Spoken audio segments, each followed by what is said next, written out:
Hello everyone, welcome to the YouTube channel of Learnify IQ. मेरा नाम है मेघना और आज हम स्टार्ट करने वाले हैं हमारा एक नया topic that is human skeletal system.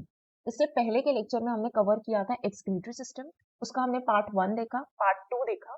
उसके नोट्स आप डिस्क्रिप्शन में जाकर, जो एक्सक्रीटरी सिस्टम है उसके सेकेंड पार्ट के डिस्क्रिप्शन में जाकर वहां से आप नोट्स डाउनलोड कर सकते हैं। तो let us start a new topic that is human skeletal system. तो स्केलेटल सिस्टम है क्या, पहले हम वो समझ लेते हैं, क्यों इम्पोर्टेंट है इतना ज्यादा पढ़ना उसको। तो बायोलॉजी का एक बहुत इंपॉर्टेंट टॉपिक है skeletal system. Skeletal system basically क्या है, जैसे आपकी बॉडी है तो किसी भी चीज को खड़े होने के लिए सपोर्ट चाहिए होता है कि उसके सारे ऑर्गन्स को या सारे जो पार्ट्स हैं उसको एक सपोर्ट सिस्टम प्रोवाइड करने के लिए जो मेन स्ट्रक्चर चाहिए होता है वो है स्केलेटल सिस्टम। तो स्केलेटल सिस्टम यहाँ पर दिया हो कि skeletal system is a network, is a network of many different parts that work together, many different parts that work together to help you move। ठीक है, मीन्स एक फ्रेमवर्क दे रहा है जो बॉडी का इंटरनल फ्रेमवर्क है। बॉडी को क्या प्रोवाइड कर रहा है, एक इंटरनल फ्रेमवर्क प्रोवाइड कर रहा है स्केलेटल सिस्टम। ठीक है, इट प्रोटेक्ट्स द बॉडी के सॉफ्ट ऑर्गन को भी प्रोटेक्ट करके रख लेता है। जैसे कि अगर आपका ब्रेन है, अब ब्रेन क्या है, पूरे तरीके से एक सॉफ्ट ऑर्गन है। ठीक, इसके बाद से अगर आपका हार्ट हो गया तो हार्ट भी आपका काफी सॉफ्ट ऑर्गन है। लंग्स हो गए, तो ये सारे क्या आपके एक ऑर्गन्स हैं और इन ऑर्गन्स को, जैसे आपके ब्रेन को क्या प्रोटेक्ट करके रखेगा, स्कल। हार्ट के पास भी रिब्स वगैरह हैं तो उसको प्रोटेक्ट करके रखेंगी, और लंग्स के पास भी रिब्स के बीच में सिचुएटेड है तो ये भी एक प्रोटेक्शन प्रोवाइड कर रहा है। तो जो कमजोर चीजें हैं, थोड़ी सी सेंसिटिव चीजें हैं, उसको बाहर की चोट ना लगे उससे प्रोवाइड कर रहा है जो सपोर्ट सिस्टम है या प्रोटेक्शन प्रोवाइड कर रहा है, that is skeletal system. The main part of skeletal system consist of your bones. Bones जो आपकी हड्डियां हैं वो मेन पार्ट्स हैं आपके स्केलेटल सिस्टम का। जितने भी हार्ड स्ट्रक्चर्स होंगे जो आपके बॉडी के फ्रेमवर्क को बना रहे हैं वो सारा क्या है, स्केलेटन है। सो अगर आप ह्यूमंस को देखेंगे 106 बोन्स होती है एडल्ट ह्यूमन स्केलेटन के अंदर। तो जो बच्चे हैं उनमें लगभग 300 बोन्स होते हैं, है ना। जो छोटे बच्चे हैं उनमें लगभग 300 बोन्स होते हैं। और उसके बाद जब वो बड़े होते हैं तो ह्यूमंस में कितने बोन हो जाते हैं, 206। तो क्या ये बोन्स टूटे हैं क्या? नहीं, ये बोन्स टूटे नहीं है, एक्चुअली में इनका हुआ है फ्यूजन। तो छोटे बच्चों के पास कितनी इतनी सारी बोन्स थी, लेकिन धीरे धीरे बड़े होते होते क्या हुआ कि अब इन सारे बोन्स का फ्यूजन हो गया। तो उसके वजह से अब कितनी बोन्स बचती हैं, 206 बोन्स बचती हैं, 206। तो मतलब ये नहीं कि आप कमजोर हो गए हैं बोन्स कम होने से। अब स्केलेटल सिस्टम का एक स्ट्रक्चर है कि हमें पढ़ना किस तरीके से, इसका अप्रोच क्या रहेगा। तो फॉर दैट अप्रोच हम क्या देखने वाले हैं, हम बोन्स के बारे में पढ़ने वाले हैं, फिर मसल्स के बारे में देखेंगे और कार्टिलेज के बारे में देखेंगे। तो इस पूरे चैप्टर में या पूरे टॉपिक में हमें जो 3 चीजें कवर करनी है स्केलेटल सिस्टम के मेन, वो है बोन्स, मसल्स एंड कार्टिलेज। अब मुझे लगता है कि आपको स्केलेटल सिस्टम क्लियर हो जाएगा कि व्हाट इज स्केलेटल सिस्टम। इसके बाद आते हैं कि जब हम साइंस में बोन्स के बारे में स्टडी करते हैं, ठीक है, साइंस में अगर हम हड्डियों के बारे में प्रॉपरली पढ़ रहे हैं तो that is known as osteology. किसी भी चीज की स्टडी को हम लॉजी वर्ड से डिनोट करते हैं। और अगर मेनली ये जो ओएस है ना, ओस, तो किस लिए यूज हो रहा है, बोन्स के लिए यूज हो रहा है। तो ऑस्टियोलॉजी किसको बोलते हैं, बोन्स की स्टडी की को या साइंटिफिक स्टडी ऑफ बोन्स को ऑस्टियोलॉजी कहा जाता है। जिस तरीके से बोन्स का फॉर्मेशन हो रहा है ना, तो जब भी कोई चीज फॉर्म होती है साइंस में तो वो पर्टिकुलर प्रोसेस के थ्रू फॉर्म होती है, and that process of formation of bones is known as osteogenesis. इसे क्या बोलते हैं, ऑस्टियोजेनेसिस बोलते हैं। और it is also known as ossification. ठीक है, ओ एन हो जाएगा ये। तो formation of bones is also known as ossification. Ossification is the process of osteoblast laying down new bone material. अब ये ऑस्टियोब्लास्ट क्या है, ठीक है, तो ऑस्टियोब्लास्ट एक लार्ज सेल होता है। Osteoblast is a large cell that create and mineralize bone during bone formation. अब इसका काम क्या है कि जब भी एक बोन के फॉर्मेशन का प्रोसेस चल रहा होगा तो ऑस्टियोब्लास्ट एक ऐसे सेल होंगे जो कि क्रिएट करेंगे बोन्स को। ठीक है, पहली चीज तो ये क्रिएट करेंगे और उसको मिनरलाइज भी करेंगे, मिनरल्स प्रोवाइड करेंगे ताकि उसका स्ट्रक्चर जो है हार्ड हो जाए, है ना। तो ये दोनों चीज कौन कर रहा है, ऑस्टियोब्लास्ट कर रहे हैं। और इस पूरे प्रोसेस को, फॉर्मेशन ऑफ बोन्स को ऑसिफिकेशन कहा जाता है। जो प्रोटीन्स जिससे बोन्स बन रहे हैं, जिससे हड्डियां बन रही हैं, उस प्रोटीन का नाम क्या है, कोलेजन। तो दिस इज इंपॉर्टेंट। अगर कहीं पर ऐसा पॉइंट आता है या फिर किसी एग्जाम में आपसे पूछा जाता है कि जो बोन्स है वो कौन से प्रोटीन से मिलकर बनी है, तो वो क्या है, कोलेजन है। Collagen is a strong protein जो almost 90% of the bone matrix को बनाकर रख रहा है। तो इंपॉर्टेंट है कि अगर आप 90% बोन मैट्रिक्स बना हुआ है तो सिर्फ एक ही प्रोटीन की वजह से बना है, और वो प्रोटीन का नाम क्या है, कोलेजन है। ठीक है, तो इस तरीके से आपका कुछ स्केलेटन दिखेगा, दिख सकता है, क्योंकि इसमें बहुत सारी चीजें हैं, लेकिन हमें अपने बारे में पढ़ना है तो हमें देखना पड़ेगा कि हमारा एक्चुअली में स्ट्रक्चर होता कैसा है।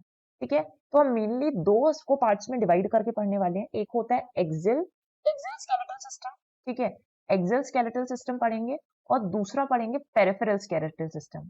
ऐसा नहीं कि दोनों स्केलेटल सिस्टम डिफरेंट है या अलग अलग है, ये दोनों एक्चुअली में एक ही है।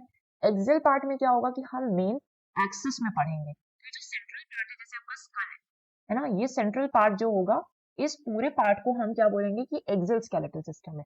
इसके आसपास की जो चीजें हैं, इसके पेरिफेरी में जो चीजें हैं, जैसे ये हैंड्स हो गए आपके, शोल्डर्स हो गए, ठीक है, लेग्स है, फोरलिम्स, हैंडलिम्स, ये सारी चीजें क्या पार्ट है, ये है आपके पेरिफेरल स्केलेटल सिस्टम का पार्ट है।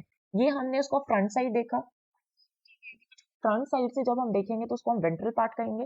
और अगर हम स्केलेटल सिस्टम को, ह्यूमन स्केलेटल सिस्टम को उसके पीछे के पार्ट से पढ़ रहे हैं, पीछे साइड देख रहे हैं कि उसके डोर्सल पार्ट में कौन सी चीजें प्रेजेंट है, तो ये डोर्सल पार्ट के साइड से भी हमें स्टडी करना है। ठीक है, कुछ बोन्स आपको दिख जाएंगे कि सामने से क्या क्या चीजें प्रेजेंट है, और कुछ चीजें आपको उसके बैक साइड में जाकर पढ़नी पड़ेंगी।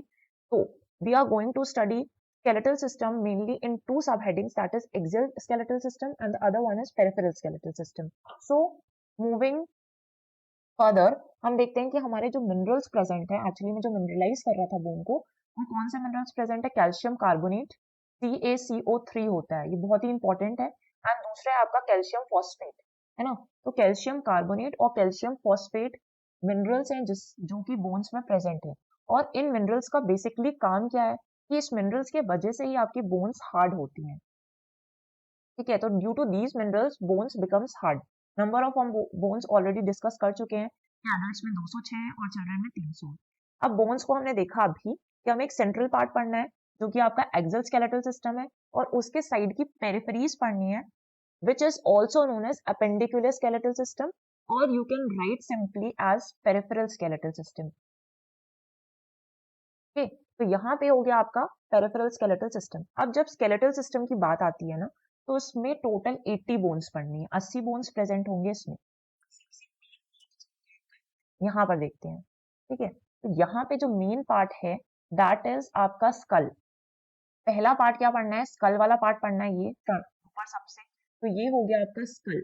सेकेंडली हमें पढ़ना है सेंट्रल वाला पार्ट, तो ये जो सेंट्रल वाली लाइन दिख रही है ना, ये सेंट्रल वाली line is known as sternum, इसके बारे में पढ़ना है। ठीक है, फर्स्ट पार्ट हो गया आपका स्कल, सेकेंड पार्ट हो गया आपका स्टर्नम। अब ये जो केज लाइक स्ट्रक्चर दिख रहा है इसको बोलते हैं रिब्स, तो इनके बारे में पढ़ेंगे, रिब्स के बारे में पढ़ेंगे। तो फर्स्ट इंपॉर्टेंट चीज थी आपका स्कल, स्टर्नम और रिब्स, यहाँ पे सारी सारी चीजें दिख गई। अब स्केलेटल सिस्टम में ही, एक्सेल में ही, ये जो पीछे वाला पार्ट है that is known as vertebral column, तो इस वर्टिब्रल कॉलम के बारे में भी हमें पढ़ना है। ये सारी चीजें, ये चार चीजें पढ़नी है। ये फ्रंट साइड पे प्रेजेंट है, एक वर्टिब्रल कॉलम है जो आपका बैकबोन है, पीछे साइड पे प्रेजेंट है। ये चार चीजें हम पढ़ेंगे एक्सेल स्केलेटल सिस्टम में। इसके बाद आएगा जो हमारा पेरिफेरल स्केलेटल सिस्टम है, इसमें कितने बोन्स प्रेजेंट है, तो इसमें टोटल 126 बोन्स प्रेजेंट है। 126 मीन्स 126 बोन्स आपको कहाँ पर मिलेंगी, आपके साइड मतलब पेरिफेरीज में मिलेंगी। तो इसमें क्या क्या क्या पढ़ना है, आप हम पढ़ेंगे इसमें फोर लिम्स मीन्स आपके हैंड्स में कितनी बोन्स प्रेजेंट है उसके बारे में पढ़ेंगे, ये हैंड्स है तो इनमें कितनी बोन्स प्रेजेंट है। फिर आ जाते हैं आपके हैंड लिम्स मीन्स लेग्स, तो इनमें कितनी बोन्स प्रेजेंट है ये पढ़ना है इसमें। फिर पेक्टोरल गिर्डल मीन्स शोल्डर वाला पार्ट, तो ये जो शोल्डर्स हैं आपके उनमें। और नेक्स्ट आता है पेल्विक गिर्डल मीन्स ये वाला जो पार्ट है यहाँ पर, कि पेल्विक गिर्डल में एक्चुअली में कितने बोन्स हैं। ठीक है, तो अभी हम देखते हैं यहाँ पर कि कितने कितने बोन्स हैं। जैसे जब हम देखेंगे स्कल, तो स्कल और उससे जुड़े हुए एसोसिएटेड बोन्स में ही आपके 29 बोन्स हैं। फिर आता है स्टर्नम, स्टर्नम कौन सा वाला पार्ट था, ये जो सेंट्रल वाला पार्ट है ना, ये यहाँ पर देखते हैं सेंट्रल वाला पार्ट है, इसमें कितने बोन है, मतलब ये इसको हम एक ही काउंट करते हैं, तो सिंगल पार्ट को पढ़ना है। तो आपके स्कल वाले पार्ट में हो जाएंगे 29 बोन्स। फिर आ जाता है आपका स्टर्नम वाला पार्ट, जिसमें हमें सिर्फ एक बोन के बारे में पढ़ना है, स्टर्नम एक काउंट करेंगे। जो रिब्स हैं आपके ये, इसमें टोटल 12 पेयर्स होते हैं। तो 12 पेयर्स मीन्स हो गया आपका कितना, 24। 12 पेयर्स मीन्स 24। और लास्ट में आता है आपका वर्टिब्रल कॉलम, जिसमें 13 पेयर्स पढ़ेंगे। 26 हो गए टोटल। तो 29 और 130, और 12 पेयर्स मीन्स ये हो गया आपका 24, और यहाँ पे 13 पेयर्स मीन्स ये हो गया 26। तो 24 और 26 मीन्स ये हो गया आपका 50, और यहाँ पे ये हो गया आपका 30। सो 30 और 50 कितना हो गया टोटल, 80 बोन्स। यहाँ पर हम 80 बोन्स पढ़ेंगे। अब हर एक बोन इंपॉर्टेंट है क्या, सबके नाम अलग अलग होंगे क्या, नहीं, ऐसा भी नहीं है, लेकिन कुछ हमें डिफरेंशिएट करके इनको पढ़ना है। तो this chapter is all about the numerical values, है ना। बहुत ज्यादा आपको कंफ्यूजन नहीं रखना है, एक आउटलाइन देखनी है पहले तो, फिर धीरे धीरे जैसे जैसे आप रिविजन करेंगे ना, तो वो सारी चीजें आपके लिए एकदम क्लियर हो जाएंगी। 126 बोन्स है आपके अपेंडिकुलर स्केलेटल सिस्टम, मतलब 4 लिम्स। जब आप हैंड पढ़ेंगे तो एक हैंड में आपको 30 बोन्स पढ़ने हैं, मतलब दोनों हाथों की मिलाकर 60 बोन्स हो जाएंगी, ठीक। फिर इसके बाद आता है हैंड लिम्स मींस लेग्स। तो लेग्स में आपके यहाँ पे 30 बोन्स है, इधर भी 30 बोन्स है, मींस ये टोटल कितना हो गया, 60 बोन्स हो गए। फिर आता है पेक्टोरल गिर्डल मींस शोल्डर्स। तो जो शोल्डर्स हैं, इन शोल्डर्स में एक शोल्डर में आपकी 2 बोन्स प्रेजेंट है ना। आप टच करके देखेंगे तो समझ में आएगा कि वहां पे 2 बोन्स प्रेजेंट है। उसके बाद से दोनों शोल्डर्स का मिलाकर ये हो गए 4 बोन्स। और यहाँ पे जो पेल्विक गिर्डल है, जो आपके थाइज, मतलब जो रीजन होता है ना आपके थाइज के बीच में और आपके एब्डोमेन के बीच में, तो थाइज और एब्डोमेन वाला जो रीजन है that is known as pelvic region, और इसको ही हम क्या बोलते हैं, पेल्विक गिर्डल बोलते हैं। इस रीजन को पेल्विक गिर्डल बोलेंगे। तो यहाँ पर आप देखेंगे दोनों साइड एक बड़े बड़े बोन्स प्रेजेंट है, और वो 2 बोन्स हो गए। और यहाँ पे 4 और 2 6 मींस टोटल 126 बोन्स हमें यहाँ पर पढ़ने होंगे। के बाद आते हैं हम नेक्स्ट पर। तो there are 4 types of bones in human body. 4 तरीके की बोन्स होते हैं बेसिकली। नॉर्मली 4 बोन्स होंगे। लॉन्ग बोन्स होते हैं जो लॉन्ग होंगे बट वो थिन हो जाएंगे, पतले होंगे। शॉर्ट बोन्स भी होते हैं, जैसे क्यूब्स होते हैं, बेसिकली शेप्ड होते हैं बोन्स। शेप होगा जो शॉर्ट बोन्स होंगे। उसके बाद आते हैं फ्लैट बोन्स। फ्लैट बोन का एक अच्छा सा एग्जांपल आपका स्टर्नम है, ठीक। ये क्या होगा आपका फ्लैट बोन। तो फ्लैट बोन्स के बारे में पढ़ना है, फ्लैटेंड बोन्स। और कुछ इरेगुलर बोन्स होते हैं जहाँ पर कॉम्प्लेक्स शेप होगा उनका, थोड़ा सा कंफ्यूजिंग शेप्स, बहुत ही कॉम्प्लेक्स तरीके से बनी होंगी, लेकिन वो ऐसे कॉम्प्लेक्स बोन्स होंगे जो इंटरनल ऑर्गन्स को अच्छे से प्रोटेक्ट कर सकते हैं। तो ऐसे में आप रिब्स को भी देख सकते हैं, ठीक है। रिब्स का भी जो शेप है वो थोड़ा सा इरेगुलर दिखेगा, मतलब कहीं पर छोटा, कुछ रिब्स ऊपर के छोटे होंगे फिर बड़े होंगे, लेकिन इसका काम है कि इंटरनल ऑर्गन्स को प्रोटेक्ट कर रहा है, जैसे हार्ट को प्रोटेक्ट कर रहा है, लंग्स को प्रोटेक्ट कर रहा है। तो इस तरीके का प्रोटेक्शन। तो नॉर्मली हमें 4 bones, long bones, short bones, flat bones और इरेगुलर बोन्स देखेंगे, जो अब भी सारी बोन्स स्टार्ट करेंगे। तो we are going to start with skull, है ना। स्कल से पढ़ना है तो 3 चीजें हमें पढ़नी है बोन्स में, उसमें हम बोन्स में ही पढ़ रहे हैं। सबसे पहला चीज स्कल, है ना, स्टार्टिंग ये ऊपर। तो human skull is made up of 2 sets of bones. ये 2 सेट्स ऑफ बोन से बना हुआ है, और उनको क्या कहा जाता है, क्रेनियल बोन्स कहा जाता है। क्रेनियल बोन्स और फेशियल बोन्स, है ना। जब आप स्कल की बात करते हैं तो आपको अपने दिमाग, जहां पर आपका ब्रेन है, वहां पर कुछ बोन्स मिलेंगे, ऊपर के पार्ट में यहाँ पे मिलेंगे, और एक पार्ट आ जाएगा ये आपका पूरा फेस वाला। तो इस फेस में जो बोन्स होंगी that are known as facial bones. इन दोनों ही, इन सारे बोन्स को एक साथ क्या कहा जाता है कि वो ब्रेन कैविटी फॉर्म कर रहे हैं, पूरे ब्रेन की कैविटी फॉर्म कर रहे हैं, and support the structures of the face, ठीक है। जब भी कभी भी एक्सीडेंट होता है ना, तो अगर ब्रेन को बचाना है, अगर दिमाग पे चोट लगी तो आपका काम खत्म। इसलिए स्कल देखो इतना ज्यादा प्रोटेक्शन देता है कि कोई भी चीज लगती है तो यहाँ पर हेलमेट भी आप वेयर करते हैं ताकि ये बचा रहे आपका, ठीक। तो ये कितना इंपॉर्टेंट, अगर इसको कुछ हुआ तो आप गए, मतलब वहां से तो आपकी स्टोरी खत्म हो जाती है। तो together these bones form the brain cavity and support the structures of the face को भी बचा के रखते हैं। तो हेलमेट सिर्फ आपके दिमाग को नहीं, आपके फेस को भी बचाने का काम कर रहा है। अब आता है क्रेनियल बोन्स। तो क्रेनियल बोन्स टोटल हमें कितनी देखनी है, 8 बोन्स होंगे, मतलब 8 होते ही हैं, देखने नहीं है। अब it protects the brain and also known as brain box. अगर आपको अपने घर में कोई चीज प्रोटेक्शन प्रोवाइड करके रखनी होती है तो आप क्या करते हैं, इस तरीके के बॉक्स में उसको भर कर रख देते हैं। इस तरीके से ब्रेन में जितनी भी इंपॉर्टेंट चीजें हैं उसको बचाने के लिए जो स्कल है या क्रेनियल बोन्स है उसको प्रोटेक्शन दे रही है। That's why it is also known as brain box. अब इसमें आता है आपका frontal bone. Frontal bone means जो आपका फोरहेड है, ठीक। यहाँ पर हम सारी चीजें देख कर पढ़ेंगे, इसलिए आपको ज्यादा क्लियर होंगी कि कौन सी चीज कैसी दिखती है। Visualization is very important part of studying. तो विजुअलाइजेशन करते हैं हम कि यहाँ पे जो आपका फोरहेड है, इस फोरहेड में बोन कौन सी प्रेजेंट है, फ्रंटल बोन। तो एक ही फोरहेड है आपका, सो एक ही बोन प्रेजेंट है, ठीक। ये फ्रंटल बोन, ये मार्क भी है, ठीक है। यहाँ पे लेबल है प्रॉपर्ली, अनपेयर्ड होता है, कोई पेयर्स नहीं प्रेजेंट है कि एक है तो एक के साथ एक फ्री वाला काम नहीं यहाँ पर, ये अनपेयर्ड होता है। फिर आ जाता है आपका नेक्स्ट पैरेटल बोन। तो पैरेटल बोन्स कितनी होती हैं, दो होती हैं। पैरेटल बोन्स कितनी है, दो हैं। तो ये जो साइड में है ना आपके फोरहेड के आजू बाजू जो दोनों साइड है, ये पिंक कलर का यहाँ पर भी दिख रहा है, यहाँ पर भी दिख रहा है। यहाँ पर एक साइड और एक उस साइड पर है, यहाँ पर क्लियरली दिख रहा है कि पिंक पिंक साइड है, उसको हम बोलते हैं पैरेटल बोन्स। अब यहाँ पे पैरेटल बोन्स है, पेयर्ड में होंगी ये, ठीक। फिर आ जाते हैं जो आपकी आईज है, वहां पर जो बोन्स प्रेजेंट होंगी उसे क्या कहा जाता है, आईज के पीछे साइड ही। देखो यहाँ पर ग्रीन कलर है तो एकदम आईज में नहीं प्रेजेंट है, मतलब आईज को जो सपोर्ट सिस्टम मिल रहा है यहाँ पर उसके पीछे, वो होते हैं आपके स्फेनोइड बोन्स। अब स्फेनोइड बोन्स वैसे अनपेयर्ड ही होते हैं, मतलब एक पूरा ही ये होगा, मतलब ये पूरा एक सिंगल सिस्टम है, तो उसको हम क्या कहेंगे, स्फेनोइड बोन्स कहेंगे। फिर आता है नेक्स्ट आपका इथमोइड बोन। इथमोइड बोन भी अनपेयर्ड होता है। तो ये जो येलोइश पार्ट यहाँ पे दिख रहा है ना, यहाँ है, यहाँ पर, ये येलोइश पार्ट क्या है आपका, इथमोइड बोन है। स्फेनोइड बोन्स ऊपर वाला है, जो ग्रीन वाला पार्ट है थोड़ा सा। और इसके बाद आते हैं इथमोइड बोन्स। तो इथमोइड बोन्स भी कैसे, अनपेयर्ड है, मतलब ये भी एक होंगे पूरा जो बनाएंगे इस पर एक लाइन पर ऐसे। फिर आते हैं आपके टेम्पोरल बोन्स। तो टेम्पोरल बोन्स, ये जो पैरेट ग्रीन कलर का पार्ट है, ये आ जाता है पूरा टेम्पोरल बोन। और टेम्पोरल बोन भी कितना है, एक ही है। तो ये पूरा यहाँ से शुरू होगा और यहाँ बैक साइड से पूरा यहाँ पे कवर होगा, ठीक है, इस तरीके से। ये पूरा पार्ट क्या है आपका, पैरेटल बोन है। इसके पीछे जो सपोर्ट कर रहा है इसको बोलते हैं हम स्फेनोइड, सॉरी, ऑसिपिटल बोन्स बोलते हैं, ये भी एक है। तो सिर्फ पैरेटल बोन है जो कि पेयर्स में है, बाकी जितनी भी बोन्स देखी 8 टाइप्स की, तो यहाँ पर आपकी 8 टोटल नंबर्स हैं, टाइप्स में कितने हैं, 6 हैं, 6 टाइप्स हैं। उनमें नंबरिंग कितनी है, 8 है, क्योंकि पैरेटल बोन्स पेयर्स में प्रेजेंट है इसलिए वो 2 हो जाएगी, बाकी सारे बोन्स आपके एक एक ही प्रेजेंट है, ठीक। अब स्कल में बोन्स प्रेजेंट है। अब स्कल में जो बोन्स प्रेजेंट है, वो सारी बोन्स आपस में जुड़ी हुई होंगी। तो जो उनके जॉइंट्स होते हैं, जैसे इस तरीके से बोन्स हैं बहुत सारी और वो जुड़ी हुई हैं एक दूसरे से, तो इस जॉइंट को स्यूचर्स कहा जाता है, ठीक है। This joint is known as sutures. The type of joint present in between cranial nerves is called स्यूचर्स।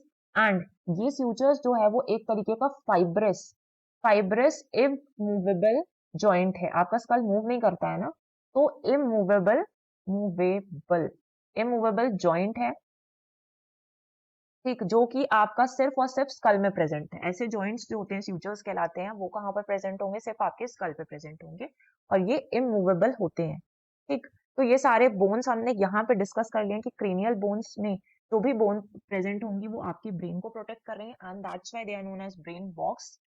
फिर इसमें हमने टाइप्स ऑफ बोन देख लिया, टोटल 6 टाइप्स हैं, लेकिन नंबर कितने हैं टोटल, 8 में, क्योंकि एक जो बोन है वो पेयर्स में प्रेजेंट है। नेक्स्ट आते हैं हम फेशियल बोन में। तो जो फेशियल बोन है, यहाँ पे टोटल आपको 14 बोन्स पढ़ने हैं। कितने बोन्स पढ़ने हैं, 14 बोन्स पढ़ने हैं। अब जैसे फेशियल बोन्स में हम देखेंगे कि एक जो आपकी नाक के ऊपर प्रेजेंट है, ग्रीन वाला पार्ट यहाँ पर आंखों के बीच में, और जो नाक वाला पार्ट है ऊपर का अपर पार्ट है, वो होता है आपका नसल बोन, ठीक है। नसल बोन एक साइड यहाँ होगा और एक साइड यहाँ होगा, इसलिए पेयर्स में प्रेजेंट है, ठीक है। तो यहाँ पर ये आप बोलोगे कि ये दो हैं, पेयर्स में प्रेजेंट है। फिर आता है इसके आंखों के साइड जो होता है, यहाँ पर जहां पर जैसे आप चश्मा लगाते हैं ना, तो इस साइड उसके जो पॉइंट्स आते हैं वो यहाँ पर आकर रखेंगे, इस पॉइंट पर। तो इस डार्क ग्रीन वाले पार्ट को क्या बोलेंगे हम, लैक्रिमेबल, लैक्रिमल ये भी पेयर्ड होंगे, ठीक है। तो यहाँ पर भी दो बोन्स हो गए, पेयर बोन्स हो गए। फिर आता है जाइगोमैटिक बोन। जाइगोमैटिक बोन जो है आपका काफी पिंक वाला जो पार्ट है, this pink part is known as, इसको क्या बोलते हैं, जो ईयर्स के बाजू में होगा ना आगे के साइड, उसको हम क्या बोलेंगे, जाइगोमैटिक बोन बोलेंगे। और ये भी कितना है, पेयर्स में, क्योंकि दोनों साइड प्रेजेंट है, तो ये भी क्या हो गया, पेयर्स में हो गया। फिर आता है इंफीरियर नसल कूंच। तो इंफीरियर नसल कूंच जो है आपका नीचे वाला पार्ट, ये रेड वाला पार्ट जो है, जब सर्दियों में आपकी नाक रेड हो जाती है ना, तो यहाँ पर ये जो रेड वाला पार्ट है इसको हम बोलते हैं इंफीरियर नसल कूंच। जो ऊपर था उसको नसल बोन, जो नीचे है दोनों साइड पे होंगे, तो इसलिए यहाँ पर ये भी दो पेयर्स में है। फिर आता है जो वोमर है, सबसे टॉप में होता है, देखेंगे आप टच करके, ये जो ब्लू वाला पार्ट है, इस पार्ट को हम क्या कहेंगे, वोमर बोन बोलेंगे, अनपेयर्ड है। ठीक है, जब आप इस लेक्चर को देखें तो आप सारी चीजें टच करके देखें कि कहाँ पर कौन सी बोन्स है। So this will help you to remember it for long time, और हमेशा आपको याद रखने में हेल्प मिलेगी कि हाँ, ये सारी चीजें हमने पढ़ी थी और इस बोन को यहाँ पर उसका लोकेशन है, और पेयर में है या अनपेयर्ड है, ये भी आप इजिली उससे याद रख सकते हैं, कोई भी चीज रटने की जरूरत नहीं पड़ेगी। फिर आ जाता है मैक्सिला। तो मैक्सिला जो होता है, इस पार्ट को बोलेंगे जो कि आपका टीथ वाला पार्ट है, क्योंकि टीथ में भी यहाँ पर टाइट लगता है तो वहां पर भी बोन्स होंगी, तो मैक्सिला भी पेयर्ड में ही होता है। और जो आपका मैंडिबल है वो यहाँ पर हो जाता है, तो मैंडिबल जो होगा वो अनपेयर्ड होता है। मैंडिबल मीन्स ये जो आपके दांतों के नीचे होता है ना मैंडिबल बोन, तो ये मैंडिबल जबड़े जो होते हैं आपके सबसे टाइट होते हैं और सबसे ज्यादा हार्ड होते हैं, प्रोटेक्शन काफी प्रोवाइड करते हैं। तो ये भी मैंडिबल है, एक ही होगा, ये पूरा नहीं है, इसलिए ये भी क्या है, अनपेयर्ड ही है। तो दिस इज ऑल्सो अनपेयर्ड। तो हमने सारे बोन्स देखे, अब 6 पेयर्ड बोन्स होंगे, जैसे पैलेटिन, यहाँ पर हमारे 5 दिख रहे हैं पेयर्स में, और इसके अलावा पैलेटिन होगा, तो ये जो पैलेटिन होगा वो पेयर्स में होगा आपके। ठीक है, तो 6 पेयर्ड बोन्स हो जाएंगे, जो कि बना देते हैं आपके 12 बोन्स, 6 पेयर्स में रहेंगे, और 2 अनपेयर्ड बोन्स होंगे, तो 2 अनपेयर्ड मीन्स 2, तो ये होगा आपके 14। Maxilla provide structure for the I sockets. I sockets को क्या कर रहा था, स्ट्रक्चर प्रोवाइड कर रहा है मैक्सिला। नसल passage and upper tooth sockets को भी ये स्ट्रक्चर प्रोवाइड करता है, यहाँ से आई की तरफ जो जाएंगे उसको प्रोवाइड कर रहा है। बाकी पैलेटिन है, जाइगोमैटिक हमने देख लिया है। ठीक है, तो जो जाइगोमैटिक था आपके ईयर्स के पास, यहाँ पर होगा आईज के नीचे और यहाँ पर। ठीक है, पिंक वाला पार्ट। फिर नसल हमने देखा, लैक्रिमल देखा, और इंफीरियर नसल पूंछ देखा। आप इसको इसी ऑर्डर में पढ़िए, तो मुझे लगता है कि इस तरीके से मत पढ़िए जैसे इस पे लिखा हुआ है, क्योंकि अगर आप इस ऑर्डर में पढ़ेंगे तो एक के नीचे का क्रोनोलॉजी इसकी अरेंज कर पाएंगे। तो अगर आप एक क्रोनोलॉजी में पढ़ते हैं तो it will be easier for you to remember कि कहाँ पर क्या चीजें थी। ठीक, नेक्स्ट आते हैं हमारे ईयर बोन्स पे। तो ईयर बोन्स पे दोनों साइड हमारे 3 इंपॉर्टेंट बोन्स प्रेजेंट है, तो टोटल कितने बोन हो जाएंगे, 6 बोन्स हो जाते हैं, है ना। टोटल कितने बोन हो जाते हैं, 6 बोन्स हो जाते हैं। कुछ होना है। फिर आप देखिए कि 3 टाइनी बोन्स प्रेजेंट है मिडिल ईयर पर, उनको क्या कहा जाता है, मेलियस। फर्स्ट इंपॉर्टेंट है मेलियस, सेकेंड है इंकिस, और थर्ड है आपका स्टेपीज है। They are also referred as the hammer. अगर आप देखेंगे तो मेलियस को हम क्या रेफर करते हैं, हैमर बोलते हैं। ठीक है, ये हैमर की तरह देखिएगी, हथौड़े की तरह, इसलिए हम इसको क्या बोल देंगे, हैमर बोलेंगे। फिर आता है आपका इनकिस। इनकिस को क्या बोलते हैं हम, इनकिस को बोलते हैं एनविल, ये अदर नेम्स है इसके। ठीक, एनविल बोलेंगे। एंड जो आपका स्टेप्स है, स्टेप्स को क्या बोलते हैं हम, स्टिरप बोलते हैं। तो this bones are is known as stirrup.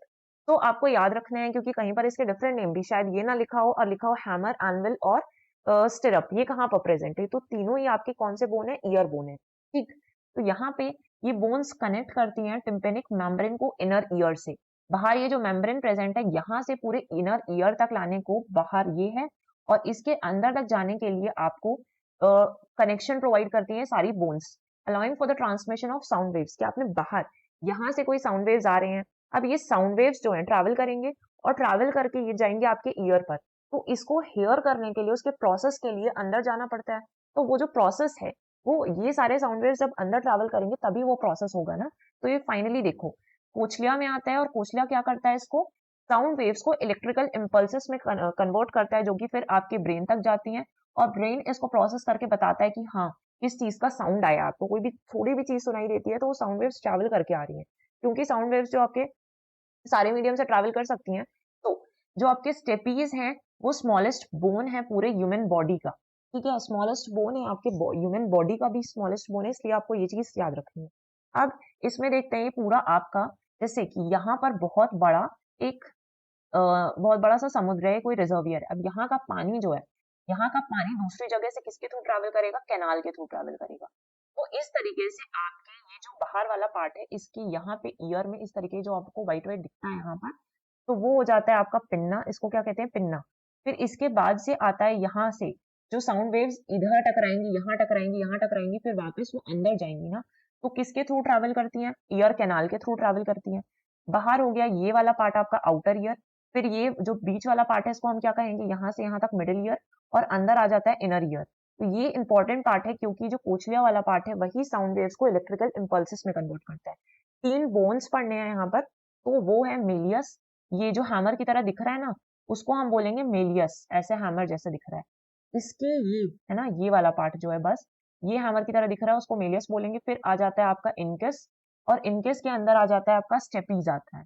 तो 3 इंपॉर्टेंट पार्ट है ये वाला। पहले आएगा malleus, incus, stapes. And stapes जो है वो क्या है आपका स्मॉलेस्ट है ना। ये स्मॉलेस्ट बोन होता है ह्यूमन बॉडी का, इसलिए ये सारी चीजें याद रखनी है। तो 6 बोन्स हमने यहाँ पे देख ली कि दोनों ईयर्स पे आपके प्रेजेंट है ना, एक पेयर में प्रेजेंट नहीं है बल्कि दोनों साइड प्रेजेंट है, ऐसे दिखना है। नेक्स्ट है हियोइड। तो हियोइड क्या है? Crescent shaped. क्रिसेंट शेप जानते हैं, इस तरीके से होता है क्रिसेंट शेप, जैसे मून का शेप क्रिसेंट होता है, ठीक है। क्रिसेंट शेप का मून होता है, तो क्रिसेंट शेप मून होता है in front of the neck and located between the lower jaw and above the thyroid, above the thyroid cartilage, ठीक है। जो आपका थायराइड कार्टिलेज है उसके नीचे होगा। ये बेसिकली या तो क्रिसेंट शेप बोल दो या फिर यू शेप्ड का बोन होता है। यू शेप्ड का बोन होगा, और कहाँ पर होता है ये? तो आपका ये बकल कैविटी है, तो बकल कैविटी के बेस पे प्रेजेंट है। तो बकल कैविटी के बेस पे प्रेजेंट होता है, ये इस तरीके से दिख भी रहा है हियोइड बोन, यहाँ पर बकल कैविटी के बेस पर प्रेजेंट है।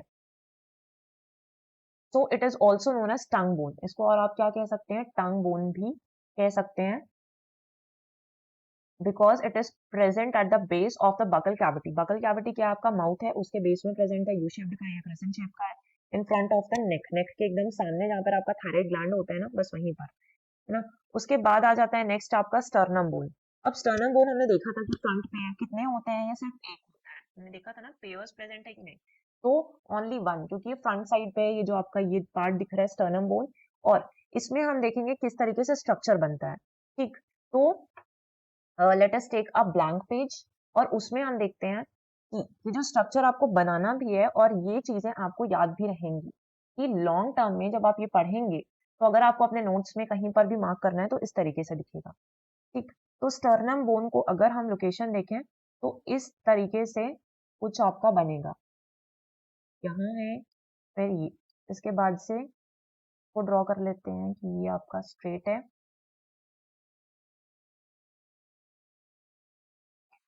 स्ट्रेट है, और उसके बाद से कुछ ऐसा स्ट्रक्चर होता है, ठीक। इसमें हमें रिब्स पढ़ने हैं, इसलिए इंपॉर्टेंट है कि मैं आपको कनेक्शन बता पाऊँ कि किस तरीके से आपस में ये कनेक्टेड होते हैं। यहाँ पर ये जो होगा आपका कॉलर बोन हो जाएगा, ठीक है। इस साइड से जो स्टर्नम से ये कनेक्टेड होगा, that is your collar bone. उसको हम आगे जाके डिस्कस करने वाले हैं, तो डोंट वरी अबाउट दैट। यहाँ पर ये आ जाएगा। फिर इसके बाद हम नेक्स्ट कलर चेंज कर लेते हैं, तो ये क्लियर हो जाए। तो यहाँ पर हम रिब्स मार्क कर लेते हैं। तो रिब्स के कितने पेयर्स होंगे यहाँ पर? 1, फिर ये हो गया आपके 2 पेयर, 3 हो जाएगा, साइड भी 4, 5, 6 एंड 7 पेयर्स हो गए, ठीक है। पेयर्स में बनाना है इसलिए हम इस साइड भी ड्रॉ कर लेते हैं इसको, यहाँ से ये हो जाएगा, फिर इसके बाद यहाँ साइड आ जाएगा। ये सारी चीजें पेयर्स में होती हैं, रिब्स हैं। एक्चुअली में वैसा स्ट्रक्चर होगा, थोड़ा ऊपर की साइड जाएगा, बट यहाँ पर हमने इसको ऐसे बना लिया है, ठीक है। फिर ये तो हो गया आपका 7, यहाँ पर हो गया। फिर जो बाकी के 3 होंगे ना, वो इससे अटैच्ड होंगे। तो ये हो गया आपका 8, 9, ये स्टर्नम से नहीं अटैच्ड है। 8, 9, 10 यहाँ पे आ गया। दोनों साइड इसको हम देख लेते हैं कि यहाँ पर भी पेयर्स में है, सो 8, 9 ये हो गया। इसके बाद 2 और हैं, क्योंकि 12 हमने पढ़ा था, 12 पेयर्स ऑफ रिब्स होते हैं, तो 12 पेयर्स में 2 यहाँ पर प्रेजेंट होंगे, ठीक है। ये एकदम फ्रंट पे है। तो इस तरीके से आप अच्छे से डायग्राम बना सकते हैं अपने नोट्स में, थोड़े और इम्प्रूवमेंट के साथ। अब इसकी नंबरिंग करते हैं कि यहाँ पे जो फर्स्ट है, ये आपका हो गया 1, दिस इज 2, 3, 4, 5, 6 एंड 7। तो 1 to 7, ये जो 1 to 7 पेयर्स है, इसको कहा जाता है ट्रू रिब्स। ट्रू रिब्स क्यों कह रहे हैं? क्योंकि डायरेक्टली स्टर्नम से अटैच्ड है। तो अगर अटैच्ड है मीन्स ये रियल है काफी, तो इसको कहेंगे ट्रू रिब्स। 1 to 7, इस साइड भी क्या है ये। फिर आता है पेयर नंबर 8, 9 एंड 10। तो ये जो तीनों है, क्योंकि वो डायरेक्टली स्टर्नम से अटैच नहीं है, ये आपका स्टर्नम है, ठीक है। मिडिल वाला part is known as sternum bone. 8, 9 और 10th जो पेयर है, क्योंकि ये डायरेक्टली स्टर्नम से अटैच नहीं है, that's why these are known as false ribs. ये कौन से रिब्स हो जाते हैं? आपके फॉल्स रिब्स हो जाते हैं।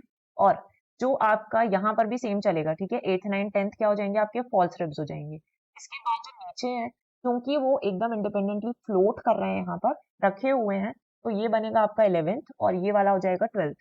तो ये जो 11th और 12th पेयर है, these are known as floating ribs, क्योंकि इनका कोई नहीं, बस फ्लोट कर रहे हैं यहाँ से वहां।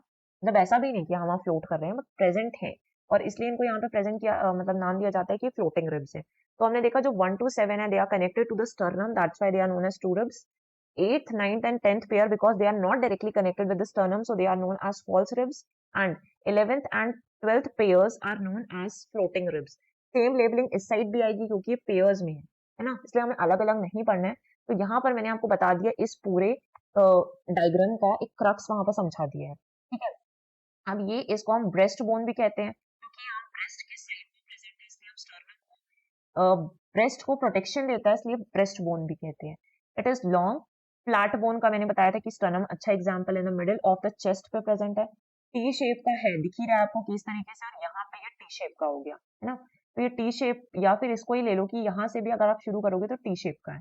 Present in the ventral means front side पे प्रेजेंट होता है of thoracic cavity. And 7th pair of two ribs are connected with sternum.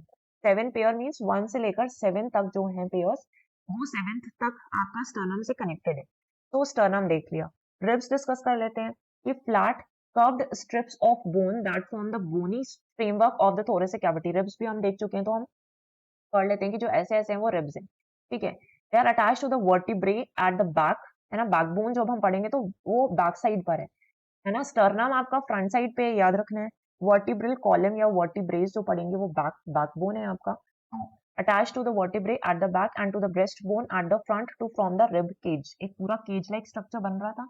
Ribs are numbered from 1 to 12, already हम देख चुके हैं टॉप से बॉटम पे। तो match the vertebrae the attached to.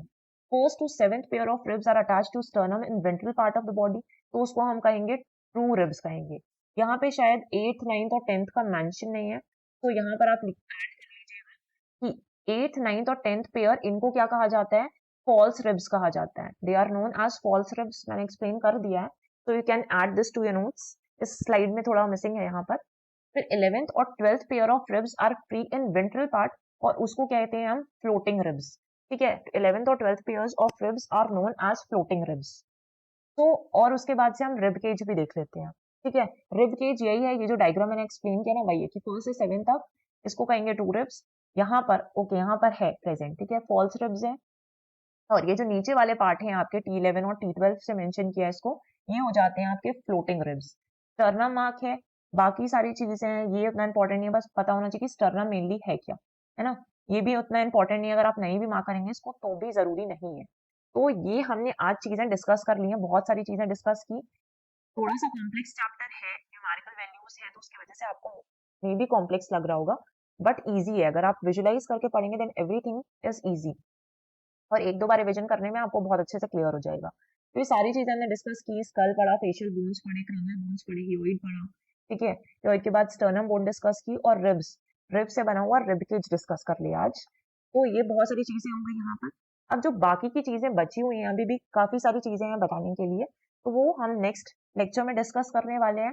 इतना आप रिवाइज कर लीजिए, उसके बाद we are going to continue further in the next lecture. So thank you all of you.